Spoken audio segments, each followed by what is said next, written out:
총균세의 저자 제레드 다이아몬드는 농업은 사피엔스가 저지른 최악의 실수라 했으며, 또 사피엔스의 저자 유발 하라리는 농업혁명은 인류 역사상 최대의 사기라 했습니다.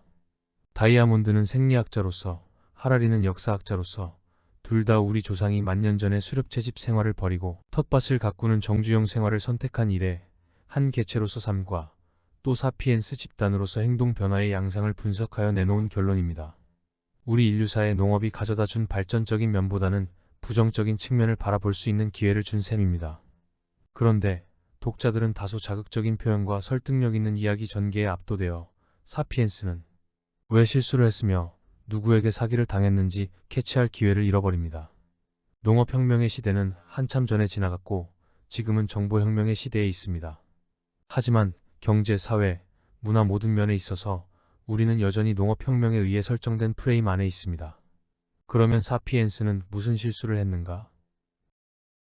수렵에서 농업으로 전이는 인간이 저지른 최악의 실수인 거 맞습니다. 농업이 가져다주는 직접적인 이득과 잉여 농산물이 경쟁을 부추겼고 전쟁에 이를 정도로 갈등이 심화됩니다. 스스로 식량을 생산하지 않아도 먹고 살 수 있는 계급이 등장했고 이들이 잉여 농산물을 독점했습니다. 따라서 수렵채 집인에 비해 농경인은 영양 불균형으로 체력이 약해졌고 사망률도 높았습니다. 대부분의 사람들은 중노동에 시달렸습니다. 특히 여성이 그랬으며 임신 부담도 높았습니다. 농경인은 가축이 옮기는 병원균의 속수무책으로 당했습니다. 인구 집중으로 인한 전염병 유행도 빈번했습니다. 현존하는 수렵채집 생활인을 대상으로 진행된 2019년 연구 결과를 보면 수렵인들은 다양한 먹거리로 균형식을 하기에 농경인보다 체격이 크고 늘씬하고 건강합니다. 그리고 더 많은 놀이 시간을 즐깁니다. 반면 농경인은 심한 노동으로 다리뼈는 가늘어졌고 퇴행성 관절염으로 고생합니다. 농경인의 삶이 행복하지 않았음에도 불구하고 농업은 전 방위로 확산되었는데 그 이유는 농업이 주는 결실에 중독되었기 때문입니다. 수렵은 재미있는 놀이인 반면 농업은 고통스러운 노동입니다.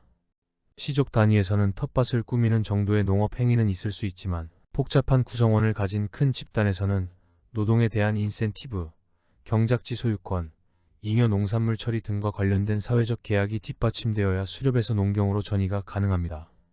이는 사회적 표준이 노는 즐거움에서 소유의 즐거움으로 바뀌는 것입니다. 사실 농업의 기원, 즉 본격 농업의 전파와 관련된 많은 연구는 경제학자가 주도했습니다. 사피엔스는 오랜 망설임과 연습 후에 본격 농업에 들어섰습니다.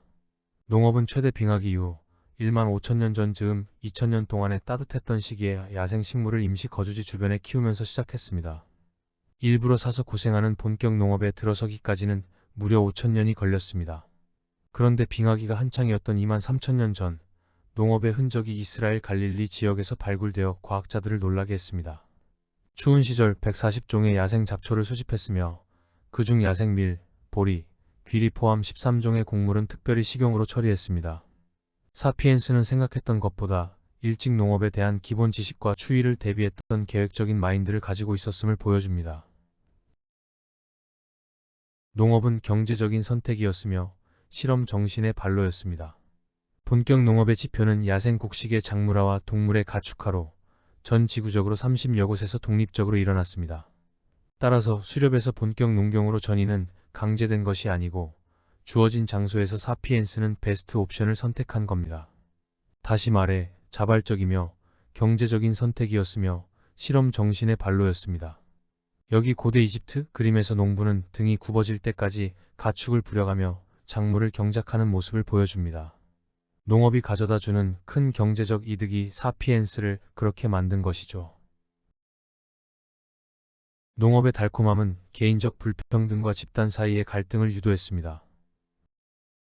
사피엔스는 농업이 주는 이득과 사회적 권위가 자식 세대까지 이어지길 바라게 됩니다. 삶을 바라보는 시야가 깊어지고 미래로 향합니다. 호미닌 중 사피엔스만이 추상적인 보상을 기대하며 우선순위를 정하고 먼 미래를 계획하여 편을 나눌 수 있습니다. 전두엽 확장에 따른 인지 능력과 사회성 향상 덕분입니다. 미래를 공유하는 집단이 생기며 우리와 그들 사이의 구별이 가시화되고 반목하는 집단에게는 폭력이 행사됩니다. 결과로 집단과 집단 사이에 물질적 불평등이 조성되고 그 불평등은 사회적 그리고 문화적인 면까지 확장됩니다. 결국 도파민 의존도가 한참 높은 사피엔스는 농업의 덫에 걸려들게 된 것입니다.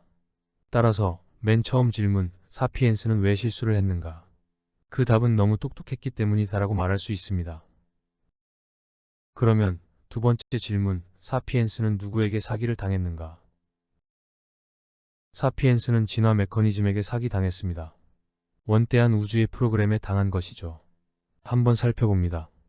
5억 년 전 대부분의 동물은 정주형 방사대칭 구조에서 운동성 좌우대칭 구조로 바꿉니다. 동물들은 서로 쫓고 쫓기는 생활로 들어선 것이죠. 1억 5천만 년 전에 파충류는 바깥 온도에 체온을 맞추다가 스스로 열을 생산하는 내온성 대사 전략을 채택하여 포유류로 진화합니다. 이는 스태미너 향상으로 이어져 먹이 확보와 서식지 확장에 유리했습니다.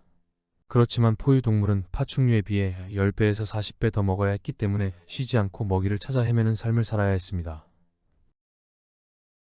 1만 년 전에 이르러 사피엔스는 안정적인 먹거리 확보를 위해 힘든 노동을 마다하지 않고 먹거리 생산에 직접 나섭니다.